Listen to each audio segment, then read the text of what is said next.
নির্বাচন বাতিল ও খালেদা জিয়ার মুক্তির দাবিতে আজ বুধবার জাতীয় প্রেস ক্লাবের সামনে কালো ব্যাজ ধারণ কর্মসূচি পালন করে জাতীয় ঐক্যফ্রন্ট। জাতীয় ঐক্যফ্রন্টের নেতারা বলেছেন, ভোট ডাকাতির নির্বাচনে জয়লাভ করতে যারা সরকারকে সহায়তা করেছে তাদের সম্মানী ও পুরস্কার দেওয়া হচ্ছে। এছাড়া বিএনপির চেয়ারপারসন বেগম খালেদা জিয়া সহ দলটির অন্যান্য নেতাকর্মীদের মুক্ত করতে প্রতিরোধ গড়ে তোলার আহ্বান জানানো হয়। আজ বুধবার বেলা ৩টায় রাজধানীতে জাতীয় প্রেস ক্লাবের সামনে ঐক্যফ্রন্ট তাদের পূর্ব ঘোষিত কালো ব্যাজ ধারণ কর্মসূচি পালন করে। ভোট ডাকাতির প্রতিবাদে ডাকা এই কর্মসূচিতে নেতারা এসব অভিযোগ করেন। আজকের কর্মসূচিতে ঐক্যফ্রন্টের শীর্ষ নেতারা অনেকেই ছিলেন না। প্রধান অতিথির বক্তব্যে জেএসডি সভাপতি আসম আব্দুর রব বলেন, জোটের আহ্বায়ক ডক্টর কামাল হোসেন অসুস্থতার কারণে উপস্থিত হতে পারেননি। জোটের মুখপাত্র ও বিএনপির মহাসচিব মির্জা ফখরুল ইসলাম আলমগীর ও গণফোরামের সাধারণ সম্পাদক মোস্তফা হোসেন মন্টু সিঙ্গাপুরে চিকিৎসার জন্য গেছেন।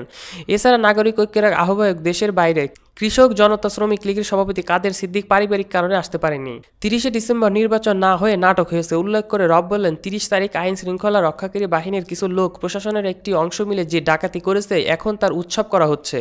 রাষ্ট্রের প্রতিষ্ঠানগুলোকে দলের অধীনে নেওয়া হচ্ছে, পুরস্কার দেওয়া হচ্ছে, ঘুষ দেওয়া হয়েছে ইউনিয়ন পর্যায়ে, হাজার হাজার কোটি টাকা ঘুষ দেওয়া হয়েছে। প্রশাসন, আইন শৃঙ্খলা রক্ষাকারী বাহিনী, প্রিসাইডিং রিটার্নিং অফিসারদের ঘুষ দেওয়া হয়েছে। আসমা আব্দুর রব কোটা সংস্কার আন্দোলনকারী ও নিরাপদ সড়ক চাই আন্দোলনের শিক্ষার্থীদের এই সরকারের অন্যায়ের বিরুদ্ধে প্রতিবাদ করতে মাঠে নামার আহ্বান জানান। এছাড়া বলেন, ঘরের মধ্যে আন্দোলন সীমাবদ্ধ না রেখে খালেদা জিয়া সহ নেতাকর্মীদের মুক্ত করতে জনগণকে সঙ্গে নিয়ে প্রতিরোধ গড়ে তুলতে হবে। তিনি বলেন, জাতীয় ঐক্যফ্রন্টকে বাঁচিয়ে রাখতে হবে, শক্তিশালী করতে হবে। এই সরকারকে নির্লজ্জ সরকার বলে ঐক্যফ্রন্টের নেতা ও গণফোরামের নির্বাহী সভাপতি সরকারকে নির্লজ্জ সরকার বলে ঐক্যফ্রন্টের শীর্ষ নেতা ও গণফোরামের নির্বাহী সভাপতি সুব্রত চৌধুরী বলেন, ২০১৪ সালের ৫ই জানুয়ারি সরকার এক কান কাটা গিয়েছিল, আর এবার ২৯ ও ৩০শে ডিসেম্বর ভোট লুণ্ঠন করে দুই কানই গেছে। এ কাজে যারা যুক্ত ছিলেন তাদের নানা রকম সম্মানী ভাতা দেওয়া হচ্ছে, যারা অপকর্ম করেছে পদোন্নতি দেওয়া হচ্ছে। সুব্রত অভিযোগ করে বলেন, এই সহায়তাকারীরা আগামী দিনেও শেখ হাসিনাকে ক্ষমতায় রাখার পরিকল্পনা করছে।